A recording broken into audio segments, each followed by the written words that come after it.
Vamos a incorporar a Rodrigo Tripolone, que es abogado penalista, que tiene mucho para decir sobre este tema. Empiezo por vos, Dayana, porque a veces uno no sabe si llorar, reírse, indignarse, porque pensar que el gobierno de Vidal, o que hay que hacerse cargo ahora, ¿no?, de lo que está pasando con los bonaerenses. Hace 5 años que gobiernan. Absolutamente, pero además lo fundamental, el dato, es que desde la vuelta a la democracia el 90% del tiempo gobernó el peronismo la provincia de Buenos Aires. Entonces, digo, no solamente hay un problema de inseguridad, hay problemas de educación, hay problemas de infraestructura, como vemos. Digo, es la prueba de que el Estado estuvo absolutamente ausente y solamente presente en un relato. El otro día también veíamos las colas que hacen la gente para atenderse en el hospital. Decían que iban a las 2 de la mañana y no tenían turno. Entonces, digo, es un Estado absolutamente ausente y no se hacen cargo, se lavan las manos. Sí, la verdad que lo que dice el ministro Alonso, ¿no?, que yo siempre digo, bueno, para los gobernantes, un gobernador o un presidente, el ministro debería ser el fusible, ¿no? Si algo anda mal en economía, cambias al ministro; si algo anda mal en seguridad, cambias al ministro. Ahora, sostener al ministro Alonso es una manera de no reconocer el problema, porque la verdad lo que está pasando en la provincia es de locos. Ahora, decir que es el narcotráfico y que hay que ir a la frontera de Salta con Bolivia, o que se tienen que hacer cargo porque es un delito federal el gobierno nacional, o decir que Vidal le dejó un desastre, ¿no? Yo pensaba, Carlos, no queda muy lejos el gobierno de Vidal. O sea, nos toman por tontos, a ver, ¿no? No hay que olvidar. Bueno, podés ir, entonces vayamos al gobierno de Daniel Scioli. Claro. Que cuando llegó Vidal no tenía para pagar los sueldos. Si querés, si vamos por la historia, o Alejandro Armendáriz, el primer gobernador de la provincia de Buenos Aires, del 83. Entonces no se puede. Ahora, lo que yo quería decir, y vuelvo a hablar del ministro Alonso, porque nosotros hablamos bastante acá de Javier Alonso, que Javier Alonso es un experto en minoridad y familia. No tiene ni idea de lo que es el tema seguridad. No es un especialista en seguridad. Trabaja en seguridad desde el año 2003, entró a trabajar con Nilda Garré en el Ministerio de Seguridad, pero no es un experto en seguridad. Y vos, para solucionar los problemas, necesitas a los expertos. Vos, para solucionar un problema de seguridad en la provincia de Buenos Aires, necesitas a alguien que sepa de seguridad. Y segundo punto, a vos no te estallaba el problema de seguridad en la provincia de Buenos Aires porque el fusible que tenía Axel Kicillof se llamaba Sergio Berni. Ahora Kicillof se quedó sin fusible. Rodrigo, como abogado penalista...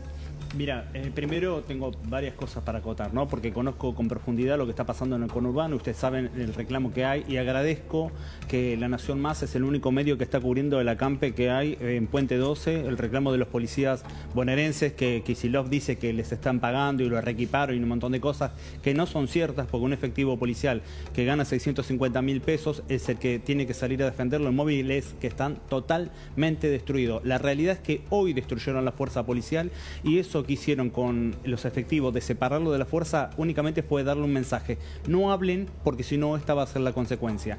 Todos los días vemos crímenes violentos, me toca atender a víctimas de la inseguridad, y antes estábamos acostumbrados a hablar de muertes de adultos. Hoy no estamos cada día, ustedes como periodistas lo saben, lo palpan y lo pueden ver en las noticias. Mueren niños, ahora están matando a niños.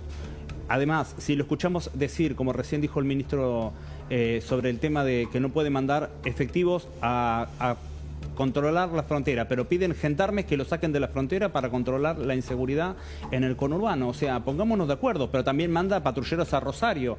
O sea, no tiene sentido lo que dicen, únicamente salen a tapar la crisis que tienen en el momento. Hoy, lo insisto y lo digo todo el tiempo, es un baño de sangre lo que está ocurriendo en la provincia de Buenos Aires, y no es una sensación. Además, las estadísticas no son reales porque la gente está desanimada, no denuncia. Sí, además, usted sabe, doctor, que las estadísticas, o sea, tirarse estadísticas por la cabeza, ¿no? Anda a decirle al padre de Kim cuál es la estadística. Cada una de las víctimas es el 100%.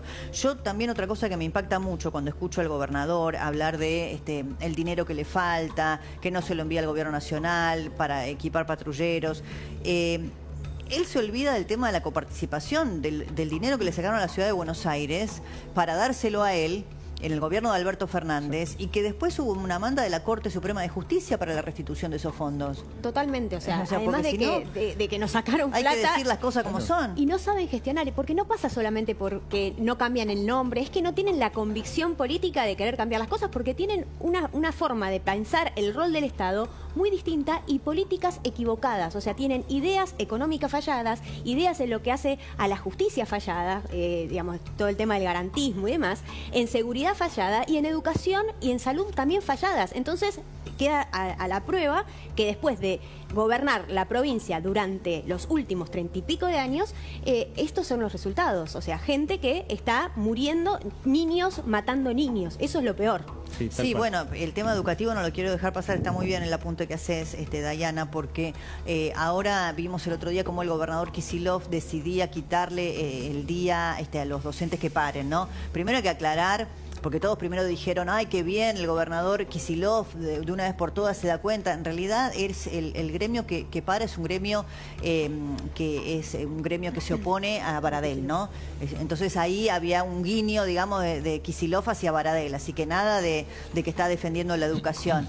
Y después, durante los años de la pandemia, la verdad que la manera tan obtusa en la que el gobierno de la provincia de Buenos Aires se negó a discutir la presencialidad escolar, generando un daño de consecuencias que todavía no conocemos. Además hay otro caso, Débora, y hay que decirlo. Kicillof fue ministro de Economía de la República Argentina. Fue el último ministro de Cristina Fernández de Kirchner. Y la Argentina terminó en una situación muy mala, muy complicada, con 2 tipos de cambio, con una brecha cambiaria casi del 100%. O sea, Kicillof se tendría que hacer un poco cargo de todo lo que él hizo hasta ahora. El tema YPF también. Haber querido estatizar la petrolera estatal y lo que pasó después, una deuda de 16.000 millones de dólares que va a haber que pagarla en algún momento, no hay que pagarla ahora, pero... Y es gracias a Kicillof. Sí, no, no, lógicamente ahora se va a discutir probablemente en el Congreso la semana que viene, la baja de edad de imputabilidad, pero con eso vamos a estar dando soluciones, no, vamos a estar, digamos, atajando el problema, pero ya está explotado, digo, cuando tenemos que ir a votar una ley para, de nuevo, para que niños no maten niños, es que estamos en muchos problemas, en problemas graves, y que vamos a tener que atender en una cuestión más compleja, educativamente, y además la gente también votando un poquito mejor también, ¿no? Cuando habla de educación, me parece perfecto porque hay que tratar de reeducar o educar nuevamente a las generaciones, sobre todo esta ideología abolicionista del derecho penal que ha imperado durante los últimos años. Si uno ve lo que sucede en la provincia de Buenos Aires, a quienes se consideran víctimas son a los delincuentes que cometen delitos. Para ellos hay un montón de sistemas que los protegen y que los asisten. En cambio, para las personas que padecen la inseguridad y que pierden a un familiar, no hay nadie. Seguro, entonces, Rodrigo, hay que cambiar la mentalidad hoy de este gobierno que ha introducido durante tantos años ese paradigma del abolicionismo. El que comete un delito debe pagar, y con toda la severidad de la ley. Deme un segundito nada más, porque tengo que ir a esta información.